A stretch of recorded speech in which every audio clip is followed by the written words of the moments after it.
soul, longing for your full control. Break the chains and heal the land. Raise the weary with your hand. Be the justice that we need. Make us vessels for your peace. Let the church rise up in love, like the fire sent from above. Let us serve and not retreat. Bring your mercy to the street. Every tribe and every tongue will declare what you've begun.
Sebab tak ada kasih seperti kasih-Mu Tuhan. Terimalah setiap pujian dan syukur kami. Segala puji, segala hormat, segala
itu Tuhan.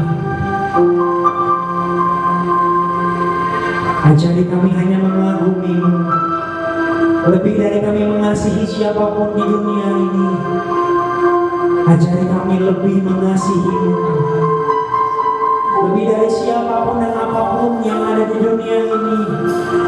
Ajari kami mengagumi-Mu saja Tuhan, sebab pada akhirnya hanya Engkau yang tersisa di hidup kami Tuhan. Ku kagum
berikan salam kanan kirinya ke atasan.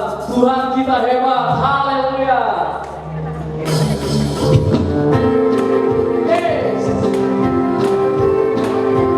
Yang siap menerima curahan dari Roh Kudus boleh lambaikan tangannya Bapak Ibu Saudara.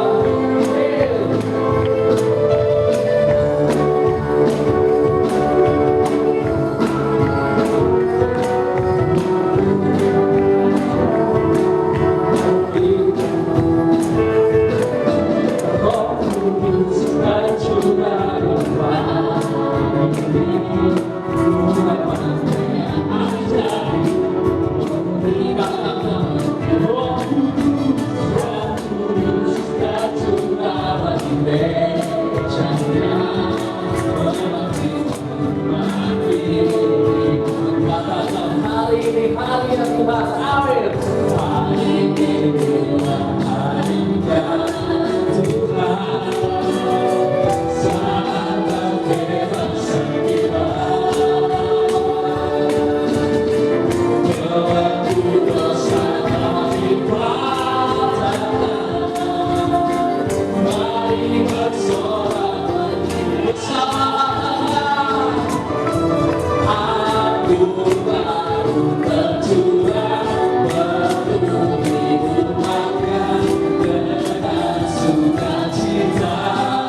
Yang siap terima rahmat Tuhan, bareng-bareng semuanya.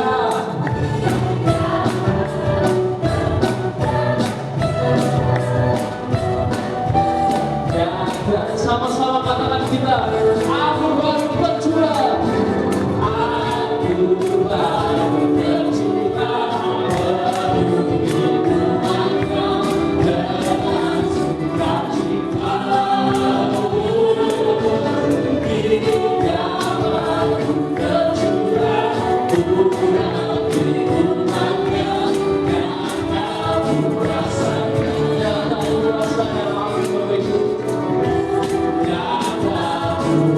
Sekali lagi katakan nyata kuasanya, nyata kuasanya. Kita mulai beri nama Tuhan.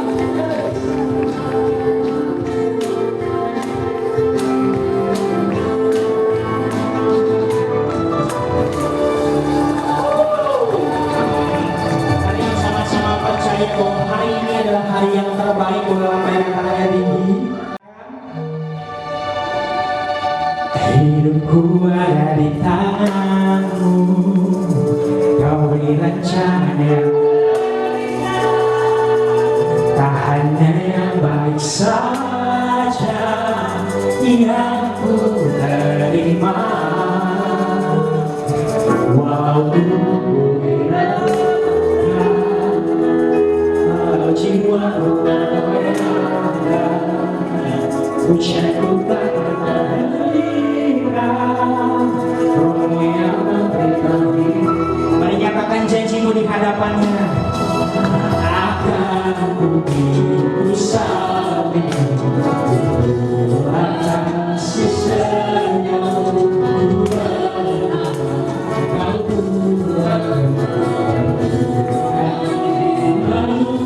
sama-sama katakan ku mau datang.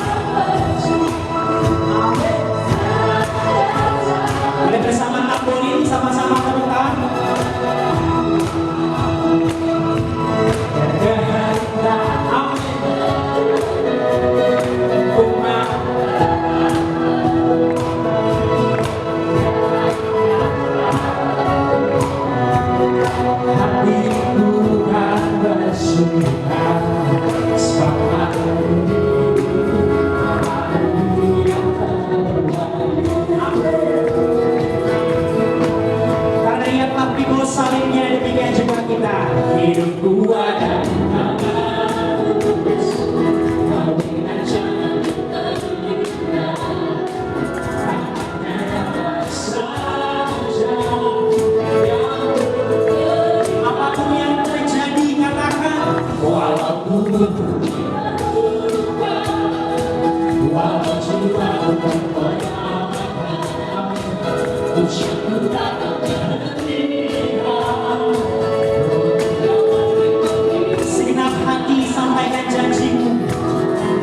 Sebab hari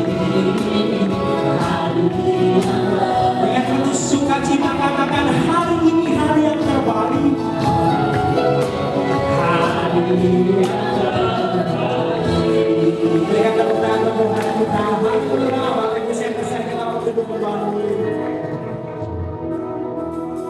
Akan dengan makna yang benar, dengan pengertian yang benar, supaya hari-hari hidup kita selanjutnya menjadi lebih bermakna dan berarti. Sebagai anak-anak Tuhan, saudaraku, di hari peringatan kenaikan Yesus Kristus ini, saya mengajak seluruh jemaat demi kerajaan Allah untuk memahami makna kenaikan itu sendiri, agar supaya tidak menjadi bahan cemooh. Kalau Yesus naik, emang kenapa? So what gitu loh. Lalu anak-anak Tuhan kita hanya duduk merenung, benarkah Yesus naik? Setelah itu mulai meragukan, benarkah Yesus itu Tuhan? Dan tragisnya kita menyangka bahwa Yesus bukan Tuhan. Karena itu, saudaraku sekalian, hari ini saya rindu mengajak kita untuk memahami makna kenaikan Yesus yang terambil dari Injil Markus pasal yang ke-16. Injil Markus pasal yang ke-16 ayat yang ke-19 dan ke-20. Injil Markus pasal yang ke-16 ayat yang ke-19 dan 20. Kita baca secara bergantian, ayat 19, saudara ayat 20. Sesudah Tuhan Yesus berbicara demikian kepada mereka, terangkatlah ia ke sorga, lalu duduk di sebelah kanan Allah. Mereka pun pergi memberitakan Injil dari segala penduduk, dan Tuhan turut bekerja dan meneguhkan firman itu ke tanda-tanda yang menyertainya. Ayatnya saya nggak dengar, ulangi. 1, 2 ya. Mereka pun pergi memberitakan Injil ke segala penduduk, dan Tuhan turut bekerja dan meneguhkan firman itu dengan tanda-tanda yang menyertainya. Amin. Yang berbahagia kita yang membaca, mendengar, dan melakukan. Saudaraku, renungan kita siang ini didahului dengan ungkapan bahwa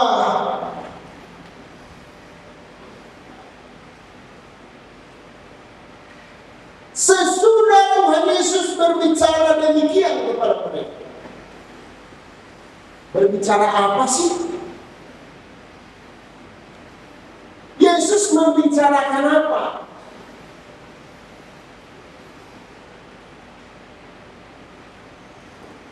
Saudara, kalau kita perhatikan yang Yesus bicarakan, yang pertama itu percaya kepadanya. Lalu Yesus menyampaikan tanda-tanda ini akan menyertai orang percaya. Mereka akan mengusir setan. Mereka akan menginjak ular dan kalajengking.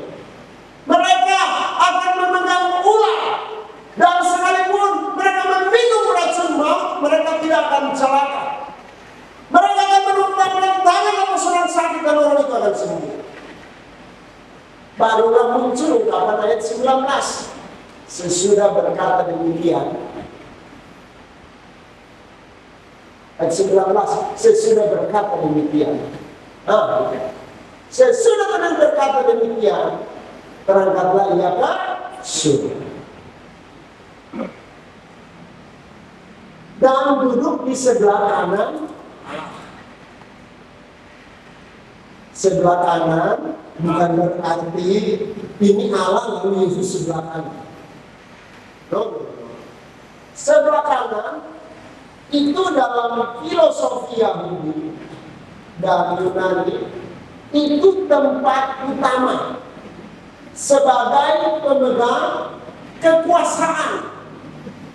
Maka itu Yesus berkata dalam Matius pasal yang ke-28 ayat 18 bahwa kepadaku telah diberikan segala kuasa di surga dan di bumi.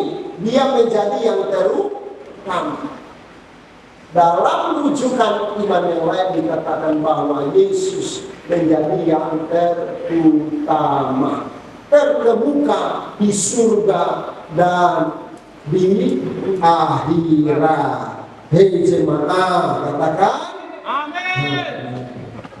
jemaah. Pada tegang-tegang aja. Saudaraku, Yesus telah naik ke surga. Makna bagi kita apa? Ya sudah lah, kita senang-senang saja dong. Hidup. Sudah lah kita makan-makan. Sebentar kita makan-makan. Jadi kalau udah lapar tahan dikit ya. Sengaja kita buat supaya tanggung makannya. Udah lapar jadi makannya banyak. Stok banyak loh, belum banyak loh. Oh banyak. Nah, kita saya buat sampai jam 3 kapan. Siap? Siap. Yang siap satu orang. Siap? Ini yang lain jujur. Kagak siap. Baik, apa makna kenaikan Yesus ke surga? Yang pertama, saudaraku, bahwa kenaikan Yesus ke surga membuktikan bahwa Dia benar-benar Tuhan. Sama-sama bilang, Yesus itu Tuhan. Yesus itu Tuhan. Saudaraku, Yesus naik ke surga bukan hanya mengatasi perkara rohani, tetapi Yesus naik ke surga mengatasi segala hukum yang ada di alam semesta. Segala hukum. Hukum kematian, orang mati masih bisa bangun enggak? Tidak. Tidak. Mati ya sudah. Kata film zaman dulu, maka matilah dia dimakan cacing. Yang tahu bahasa ini seakan dengan saya. Naga bodoh. Orang mati selesai. Maka nggak peduli kami besar, kami kecil, semua mati nggak bangun. Dia mengatasi. Tetapi pada kenaikan bahkan hukum alam semesta mampu diatasi. Nggak pakai mesin loh dia. Sesudah berkata demikian, ia terangkat naik ke surga. Tapi surga dari mana? Surga dari mana? Di hati. Ada di bawah, di hati, atau di mana? Di hati. Itu Alkitab salah. Surga ada di mana? Hati. Terangkatlah ia ke. Sudah. Tapi surga ada di mana? Ya di atas. Kalau di bawah dia turun ke bawah. Kalau di hati dia masuk ke dalam. Betul? Betul. Iya. Jangan malu katakan surga di atas. Langit adalah tahta Allah, bumi adalah tumpuan kakinya. Berarti di mana dia bertahta di bumi. Amin. Amin. Tidak. Yesus benar-benar Tuhan. Dan peristiwa ini menggenapi ucapannya dalam Yohanes 13 ayat 13 bahwa kamu menyebut aku guru dan Tuhan. Katamu itu benar sebab akulah guru dan Tuhan. Jadi kalau di TikTok bilang, mana ada Yesus ngomong dia Tuhan? Nah, itu orang yang nggak pernah tahu. Yohanes 13 kita sebenarnya akulah Buddha. Pembuktiannya di sini. Dia beli tiket nggak ke surga? Tidak. Nah, yang kita pergi ke Bali aja beli tiket. Padahal di bumi ke surga nggak pakai tiket dia. Dia minta izin nggak naik ke surga? Tidak. Hanya pemilik surga lah yang naik ke surga, yang pergi ke surga tanpa perlu izin dari siapapun. Dan itu adalah Yesus Kristus Tuhan. Amin. Iya. Bilang kirikanya, bangga punya Yesus. Bangga. Iya. Nggak ada satu agama manapun, nggak ada satu Tuhan manapun selain Yesus yang bisa dengan mudah, dengan gampang naik turun pergi ke surga. Nah, yang kedua, hamba-hamba Tuhan. Hamba Tuhan ada beberapa waktu lalu naik turun surga. Ini wajar karena dia hamba Tuhan. Orang nggak percaya dia asal mulut. Yang penting dia ngomong begitu ya kita dengar aja. Amin. Bisa nggak? Bisa saja. Kalau saudara mau juga bisa. Nggak dilarang masuk surga kan? Kenapa nggak bisa? Ya, kamu jangan nangis. Surga punya bapak saya. Saya dilarang nggak masuk surga. Jangan. Gitu? Jadi sini ada yang mau keluar masuk surga. Tunggu dia. Makna yang kedua, saudara. Saya tahu saudara lapar yang cepat saya. Makna yang kedua, bahwa ayat yang ke-20. Makna yang kedua, setelah Yesus naik ke surga, apa yang terjadi? Mereka siapa itu? Murid-murid. Siapa itu? Mereka yang tahu tentang Yesus. Siapa itu? Mereka yang menyaksikan tentang Yesus. Siapa itu? Mereka yang mendengar tentang Yesus. Pun pergi memberitakan Injil ke seluruh penjuru. Artinya, kenaikan Yesus memberikan kepastian, memberikan kejelasan tujuan hidup orang percaya. Sama-sama bilang, jelas tujuan hidupku. Jelas tujuan hidupku. Tanya kiri kanan, kamu jelas kata? Kamu jelas. Saudaraku, sebelum kenaikan Yesus ke surga, ada banyak aktivitas murid-murid. Ada petani, ada nelayan, ada pemungut cukai. Mereka sibuk dengan urusannya, sebab dengan urusan itulah mereka hidup. Mereka bekerja. Tahu banyak kita hari ini. Ada dosen, ada guru besar, ada manajer, ada komisaris Indomaret, ada direktur direksi Indomaret, ada apalagi di sini mahasiswa, ada apalagi di sini, ada ibu guru calon kepala sekolah, ada siapa lagi di sini, ada calon direktur di berbagai perusahaan dan pemerintah. Dari situ kita mencari nafkah. Untuk apa nafkah itu? Untuk hidup. Tapi pastikan bahwa hari ini engkau tahu tujuan. Murid-murid ketika mereka melihat bahwa Yesus telah naik, selaku mereka meninggalkan bukan berarti apa? Berhenti. Mereka pergi memberitakan Injil. Artinya bahwa mereka tahu tujuan hidup kita ada di sana. Yesus sudah naik ke surga. Surga itu jelas. Surga itu pasti. Kita akan ke sana. Kita pasti akan ke sana. Amin. Sebab itu di sini hanya sebentar. Dan dia tahu bahwa tugasnya, tujuannya dia hidup hari ini adalah untuk memberitakan Injil kerajaan Allah. Sebab itu jemaat kerajaan Allah yang hari ini masih nggak tahu tahu tujuan, apalagi sampai putus asa dalam hidup. Ini orang yang gak mengerti makna kenaikan Yesus. Yesus naik supaya kita jelas tujuannya.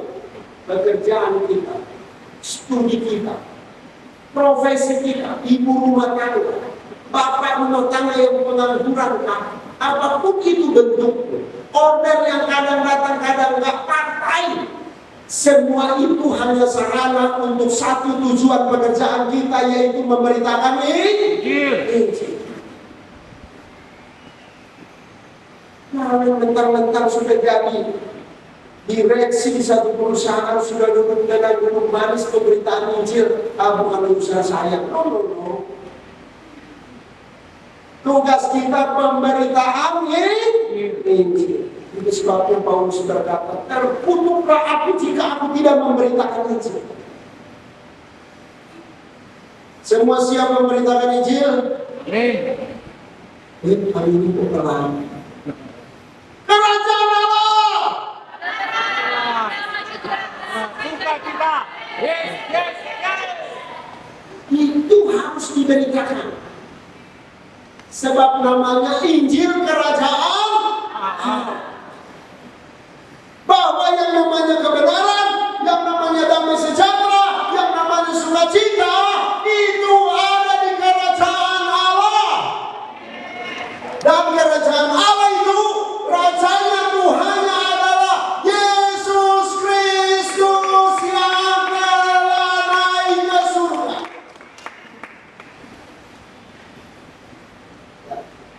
Jadi saudara, nggak ada orang Kristen pengangguran, apalagi nggak tahu tujuan hidup. Tujuan hidup lu apa? Gua mau jadi gamers, makanya gua senang main game. Ini orang yang benar-benar nggak tahu betapa berartinya hidup. Karena hidupmu harus memberitakan ini. Memberitakan itu sederhana, jangan bilang susah-susah. Nah, saya nggak ngerti memberitakan. Ya udah, tak ke mulut orang lain memberitakan. Benar? Caranya gimana? Ya ajak aja orang yang mau diberitain Injil ke GBI Kerajaan Allah. Sampai di sini dia dengar pemberitaan Injil. Amin. Gitu. Udah nggak bisa ngomong, ngajak juga kagak. Tujuan hidupmu apa? Hai jemaat GBI Kerajaan Allah. Apa tujuan hidupmu? Memberitakan Injil Kerajaan Allah. Amin. Yang paling sederhana itu ajak mereka. Ayo kita di sana. Kamu lagi stres ya? Yuk. Kita ke GBI Kerajaan Allah, ada ibadah. Kau bapak ada hari Sabtu. Kau ibu ada hari Sabtu. Tapi kamu masih muda. Oh, ada TKC. TKC kamu mau kapan? Ada hari Sabtu juga. Ini Cijantung. Ada hari Jumat di sini. Itu udah peringkat paling rendah. Kita nggak usah susah-susah ngomong. Bisa? Bisa tidak? Tapi Pak, dia kan bukan orang Kristen. Orang bohong. Memang kalau bukan orang Kristen nggak ada masalah. Pasti ada kan? Nggak ada pusing-pusing, nggak ada stres-stres. Ya, obat stres apa? Amlodipin. Kagak. Obat stres bawa dia ke hadirat Allah. Amin. Jadi ajak ini kita sering. Tenang aja, lu kan jadi Kristen. Kristen nggak Kristen itu pilihan lu. Yang penting lu rasakan kerajaan Allah hadir dalam hidupmu. Amin. Itu yang paling penting. Terus yang kedua sudah lebih maju. Ceritain apa yang kamu alami di dalam Yesus. Ngomong. Kenapa kamu bisa percaya Yesus? Ngomong. Iya dulu, aku juga lagi pusing kayak kamu. Lagi stres ditagi-tagi utang. Terus aku doa aja. Tahu-tahu doa dijawab. Aku doa dalam nama Yesus. Kemudian sedikit. Semudah itu. Aku dulu lamar kerja masuk kemana-mana gak ada apa-apa. Aku setia beribadah, aku doa, aku minta Tuhan tolong. Tuhan jawab doa. Ngomong begini susah apa gampang? Susah apa gampang? Gampang apa susah? Yang bikin susah kamu sendiri. Karena itu gampang. Yang jelas katakan yes. Tidak yes awas kalau nggak gitu. Minggu depan pasti lebih banyak kamu bekerja. Kamu nggak bekerja, nah pasti sedikit. Minggu besok hari Minggu. Berarti kalau satu orang ngomong satu aja ini makan nggak buat. Siap? Siapnya sedikit, kebanyakan yes yang tadi. Giliran kasih tantangan melewat. Siap? Siap? Ini tahu tadi. Tahu itu dipencet sedikit, motret dia. Siap? Nah, ini tempe nih, agak keras sedikit. Siap? Harus si tempe lagi. Siap? Yang kecantum kacang ini. Sudah bergerak. Mesti yakin dong. Ya. Yang ketiga. Nah, saudara jangan senang. Saya yang ketiga biasanya terakhir. Ini belum terakhir. Masih ada 20 ya. Kenapa ini kita nih? Ayat 20. Soalnya saya harus pasang kacamata lagi kalau saudara bilang. Dan Tuhan turut bekerja dan meneguhkan firman itu dengan tanda-tanda yang menyertainya.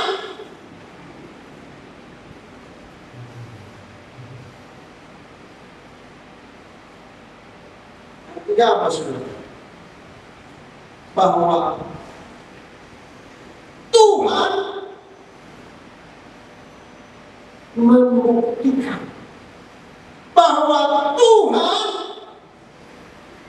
memastikan iman kita itu bukan iman kosong.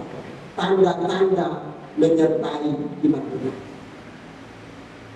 Saudaraku, kadang-kadang kita itu kalau bilang diberkati, yes, harus gimana kita? Lalu ketika suruh memberitakan Injil, enggak ada yes. Menurut saudara lebih yesnya lebih kencang diberkati atau memberitakan Injil? Diberkati atau memberitakan Injil? Saudara nanti diberkati jadi kepala dan bukan ekor. Aminnya lebih kencang. Saudara memberitakan Injil dengan dahsyat, lebih kencang yang mana? Diberkati, bagus, jujur. Ya. Saudara, kuasa Tuhan itu nyata saat kita melakukan pemerintahan. Itu tanda-tanda menyertai. Ketika kita menyaksikan, ketika kita melakukan pekerjaan yang dipercayakan, tujuan yang dikasih Tuhan, maka itu Tuhan pasti menyertai dengan mujizat. Kalau bicara mujizat, semua orang Kristen ingin mujizat. Karena terjadi instan. Berkat urusannya kagak ada instan begitu. Berkat Tuhan selalu ada proses. Mujizat hanya terjadi ketika pemberitaan Injil dilakukan.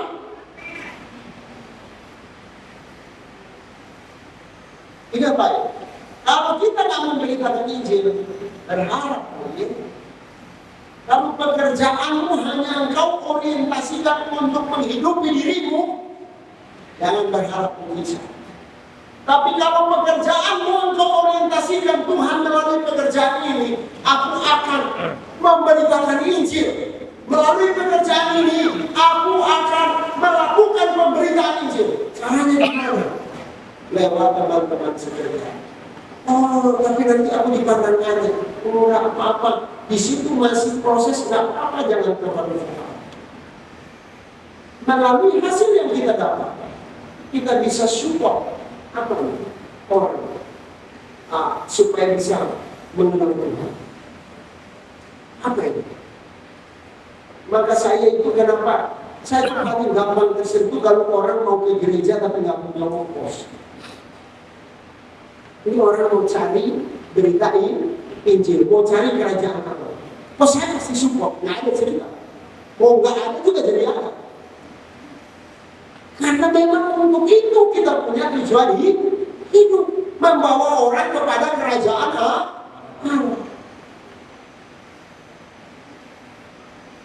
Carilah dahulu kerajaan Allah. Saudara orang kaya, uang saudara nggak ada sedihnya. Terus saudara utus pelayan saudara. Hei, kamu pergi ke rumah penggembala. Berapa ongkosmu? Berapa keperluanmu? 1 juta. Tapi saya mau mampir dulu ke Mall Kelapa Gading. Apa itu Moy?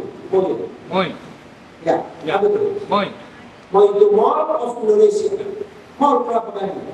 Mau ngapain? Saya mau belanja baju dulu. Baru ke rumah Pak Gembala. Saudara-saudara punya orang kayak gini? Hah? Atau orang yang kedua? Oke, saya siap ke rumah Pak Gembala. Tapi dari sana, saya boleh mampir ke Moy dulu baru pulang. Mau ngapain? Mau cari pakaian. Kira-kira yang mana yang saudara mau dulu? Yang pertama atau yang kedua? Hah? Yang pertama? Nggak bisa jawab pelaku ya. Yang pertama atau yang kedua? Yang kedua kasih kami. Kasih ongkos, kasih sama atau kasih lebih? Sama. Kasih sama. Saya mah pasti kasih lebih yang kedua. Kenapa? Kalau saya kasih lebih yang pertama, dia habisin di mall karena nyampe dia besar. Betul? Saudara, kalau hidup saudara hanya dihabiskan dengan kebutuhan kehidupanmu, kamu nggak akan sampai pada tujuan. Cari dulu tujuan, kejar tujuan yang sudah jelas. Yesus suruh, pergi jadikan semua bangsa muridku. Pekerjaanmu hanya sarana, studimu hanya sarana, hidupmu, lingkunganmu, pergaulanmu hanya sarana. Tugasmu, tujuanmu adalah memberitakan Injil kerajaan. Itu sebetulnya. Terakhir, saya ada mata mulai tajam menatap saya. Kisah Rasul pasal 1 ayat yang ke-9 hingga yang ke-11. Ayo cepat lagi kita baca sama-sama aja ya. Ini jam-jam rawan ngantuk soalnya. 1, 2, 3. Sesudah ia mengatakan demikian, dia ngapain? Saksi mereka dan Allah menutupnya dari pandangan mereka. 10. Ketika mereka sedang menatap ke langit waktu yang itu, Tiba-tiba berdiri 2 orang yang berpakaian putih dekat mereka. berdiri. Ngapain mereka? 1, 2, 3. Langit. Yesus ini akan terangkat dengan meninggalkan kamu. Akan ada kembali dengan cara yang sama ketika melihat dia dari surga. Saudara, makna yang keempat adalah bahwa Yesus yang naik itu. Ini hari ini kan kita menatap ke langit hari ini. Kenapa? Memperingati kenaikan. Terus malaikat. Kira-kira cukup nggak? Mencontohkan malaikat cukup ganteng lah ya. Hei, kamu ngapain di ke langit? Hei, di kerajaan Allah, ngapain kamu merayakan kenaikan? Yesus yang kamu rayain akan datang kembali dengan cara yang Sama. Jadi makna keempat apa? Bahwa kedatangan Yesus kembali sama pastinya dengan kenaikan yang telah terjadi. Yesus pasti akan datang kembali. Dan untuk itulah kita menanti-nantikan Dia. Namun, tolong tinggalkan semua aktivitas lain dengan kata-kata saya belakangan ini. Perhatikan baik-baik semua pembicaraan, dihentikan dan perhatikan baik-baik. Mata saya menerawang ke seluruh. Kedatangan Yesus kembali yang kedua bukan lagi seperti anak kecil. Malaikat bilang sama seperti dia naik, demikian dia akan datang kembali. Dia akan datang sebagai Tuhan dan Raja segala raja. Mengerti tidak sampai sini? Mengerti? Mengerti? Mengerti? Amin. Saya mulai berbicara terus terang karena ini jemaat lebih banyak. Boleh ya? Hari-hari ini banyak gereja, semua gereja mempercayai dia akan datang kembali sebagai Tuhan dan Raja. Tapi tidak semua gereja siap menyambut dia sebagai Tuhan dan Raja. Saya mau mempertanyakan diri kita masing-masing sini. Banyak di antara gereja hanya siap menyambut kedatangan dia sebagai Bapa, bukan sebagai Tuhan dan Raja. Kenapa? Lalu sebagai Bapa dia tidak akan menolak hidupmu yang hancur-hancur. Tuhan. Dia tidak akan menolak hidupmu yang bergelimang dosa. Tidak. Tetapi dia datang sebagai Tuhan dan Raja. Dia membawa upah kehidupan kudus. Apa yang terjadi dengan hidup Tuhan ini? Inilah persiapanmu menyambut kedatangan Dia. Dia datang sebenarnya. Kalau kau berkata dosa itu adalah biasa, semua orang berbuat, maka kamu melakukannya. Kau tidak sah dan tidak sama sekali tidak siap menyambut kedatangan Dia. Kalau engkau masih kekeh dengan kekerasan hati, engkau masih hidup dalam kekerasan perkataan, kekerasan sikap, kekerasan hati, engkau gak siap menyambut kedatangan Dia sebagai Tuhan dan sebagai Raja. Waktu ini berpendapat. Beberapa saat yang lalu, saya mengalami sebuah pengalaman yang memilukan. Saya nggak tahu apakah ini karena persiapan saya menyampaikan firman hari ini. Dalam sebuah mimpi, untungnya hanya mimpi, saya bertemu dengan sosok pria pribadi penguasa satu negara.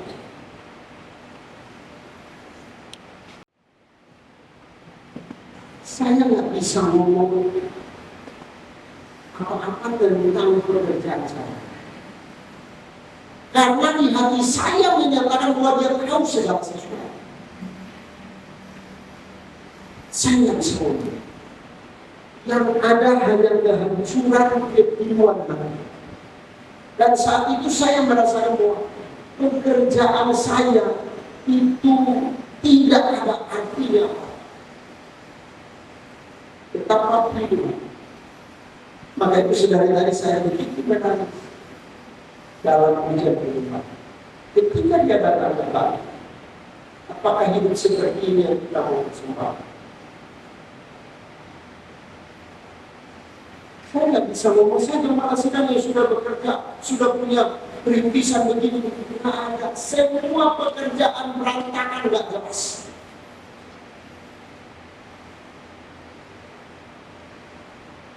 Karena itu, hati-hati. Biarlah pertobatanmu sungguh-sungguh.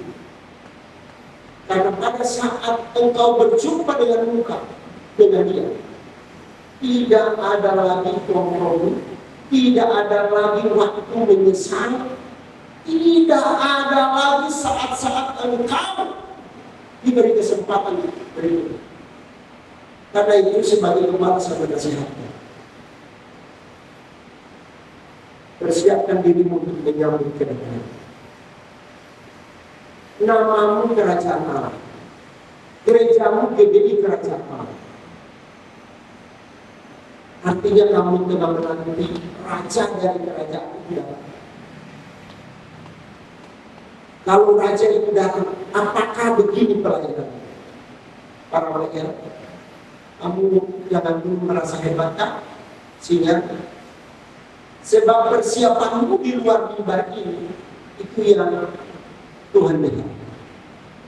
Para musisi juga demikian. Hidupmu di luar mimbar ini itu yang Tuhan lihat. Para perempuan termasuk saya gembala saya. Saudara, setelah saya mengalami pengalaman menghadapi kematian beberapa waktu lalu, hari ini bagi saya tidak ada lagi keinginan ini. Saudara masih punya ambisi, punya segala macam, itu nggak salah, tapi yang baik. Kalau saudara mengalami kesalahan, saudara akan tahu semua itu akan tiba saatnya akan. Nama besar, popularitasmu nggak ada artinya. Sebagai gembala saya jauh dari kedua dan populer, apalagi dipuji orang hebat. Ya.